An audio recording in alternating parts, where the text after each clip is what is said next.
In this video, we are bringing you the bottom of the first inning in our scorekeeping tutorial series, featuring a game between the New York Mets and San Francisco Giants.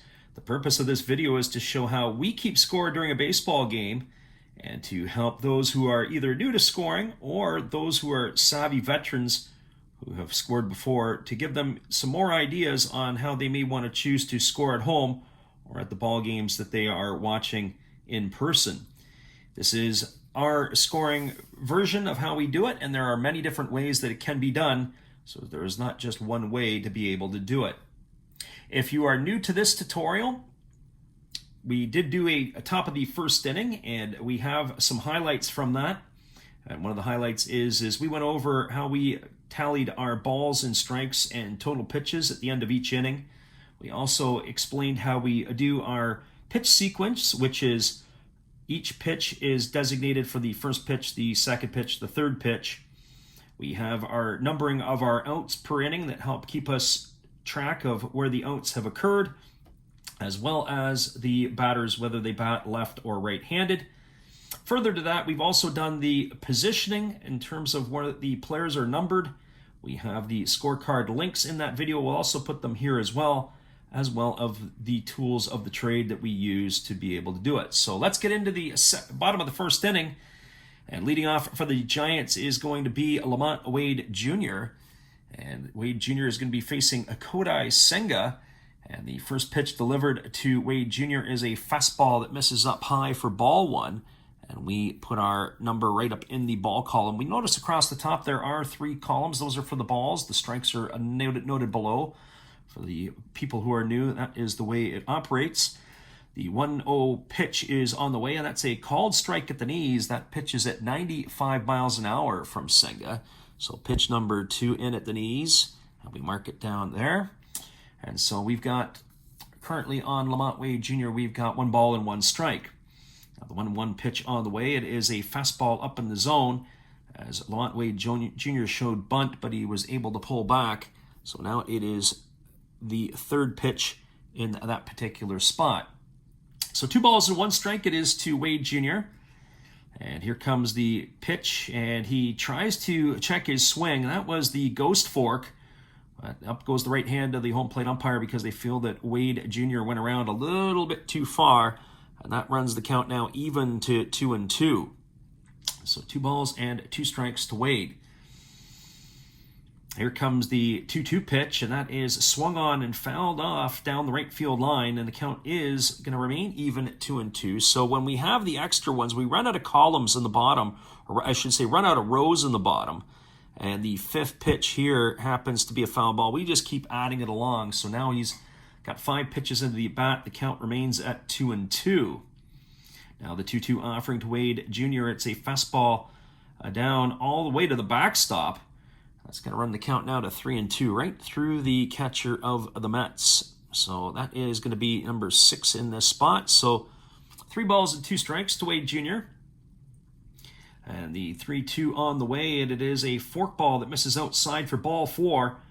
And Wade Jr. is aboard with a leadoff walk here to begin the inning. So we're going to put that down as the base on balls. We're going to establish that he has reached first base. And that is going to bring up the second baseman, Thairo Estrada. Well, the ghost fork is the signature pitch of Kodai Senga. That is supposed to be his bread and butter. A major out pitch for the Japanese right-hander. Now Estrada stepping to the plate as he is delivered a fastball. This is swung on. It is lifted into left center field. And that is going to be hauled in by Brandon Nimmo. And that will be 1 gone in the inning. So the way that we mark our outs, obviously that was a fly ball to the center fielder. Well, number 8 represents, as we know, the position for center field. But what we like to do, instead of putting letters or other stuff, we just put an arc. And that indicates that that was a fly ball. And, of course, the first out of the inning indicated with the 1 in the circle in the upper right-hand corner. Well, that's going to bring the 3-hole hitter to the plate in Michael Conforto Jr., or not Conforto Jr., Michael Conforto. Conforto was formerly with the New York Mets, and he's had some injuries beset him a little bit through his recent career. And the first pitch delivered to Conforto was a fastball called for a strike on the inside corner. So Senga goes ahead in the count. And that is no balls and 1 strike. So interesting, 3 batters here, unlike his counterpart Minaya in the top of the first. The first pitches to all the 3 hitters he's faced so far have been first pitch strikes. The 0-1 on the way, it's a fastball that misses upstairs, and that is going to run the count even to 1-1. So 1 ball and 1 strike to Conforto. The next pitch is a 1-1 pitch. It is called strike. It was a breaking ball on the inside corner. And it runs the count now to 1-2. So 1 ball and 2 strikes to Conforto. Conforto, as we said, missed quite a bit of time with injury. He was a really strong up-and-coming player. It looked like he was going to be with the Mets for a long time as the 1-2 is on the way. And there's the ghost fork. Swung on and missed for strike number 3. And Conforto is the first strikeout recorded by Senga in this ball game. So a K in this manner, and that is going to be recorded for out number 2 as we signal it up in the upper right-hand corner. So 2 gone, and that is going to bring up the cleanup hitter in J.D. Davis. J.D. Davis, another connection here to the Mets. So both Conforto and Davis spending time in Queens.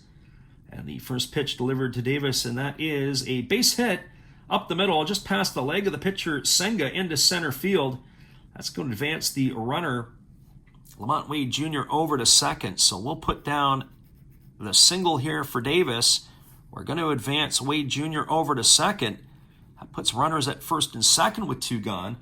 And it's going to bring Mike Yastrzemski up to the plate. Well, Yastrzemski has had himself a pretty solid career. He is the giant type of player, that is for certain. And so he is coming to bat here. And the first pitch that is delivered to Yaz is a ball that misses. So 1 ball and no strikes to Yastrzemski. Yastrzemski gets the start in right field tonight. And the 1-0 is on the way, and there is another pitch that misses up, and so that's going to run the count now to 2-0. So 2 balls and no strikes to Yastrzemski. So 2 quick balls to the San Francisco right fielder. Here comes the 2-0 pitch, and that is a fastball at the knees at 97 miles an hour. I don't know if we've seen anything faster than that so far from Senga, but that is 2 balls and 1 strike. He can get it up to 100 miles an hour in his heyday. Be interesting to see how he fits in through most of his major league career if he's going to lose a little bit off of that heater. So here comes the 2-1 pitch. There's a fastball swung on, and it's fouled away over the third base dugout. That is going to run the count even now to 2 balls and 2 strikes to Yastrzemski. RBI situation here for Yastrzemski, getting an opportunity to try to drive some runs in. And here comes the 2-2 pitch, and there's a fastball swung on, and that's fouled away down the right field line. So Yastrzemski going line to line with his foul balls. And as that is the 5th pitch of the at-bat, again, we mark the strike in that row, moving from left to right. We're out of boxes, so that is pitch number 5. And here comes the 2-2 pitch, and there is the ghost fork again that is going to miss outside. That's going to run the count to 3-2. So that's the second time in the inning that Senga has gone full to Giants hitters. And the 3-2 pitch with the runners will be on the move when Senga goes to the plate. Here comes the 3-2 offering. It's a fastball swung on sharply. It's taken on 1 hop by the first baseman Alonso, who's going to win the race easily to the bag. And that is going to do it. We'll mark that in our scorebooks as a ground out to 3. And that'll be the 3rd out of the inning, and that will do it here. So again, we indicate our final out of the inning by the stroke bottom here in the bottom right. We had in the inning, there was no runs in the inning. We didn't do this the other day. There is our summary here. There was no runs, there was a hit, there was no errors, and there were 2 runners left aboard. We like to keep that little tally running through. As we did the other day, we counted up the number of pitches, and I know in this inning here we did some advanced tally. There were 20 pitches in the inning, so my marking is up at the top.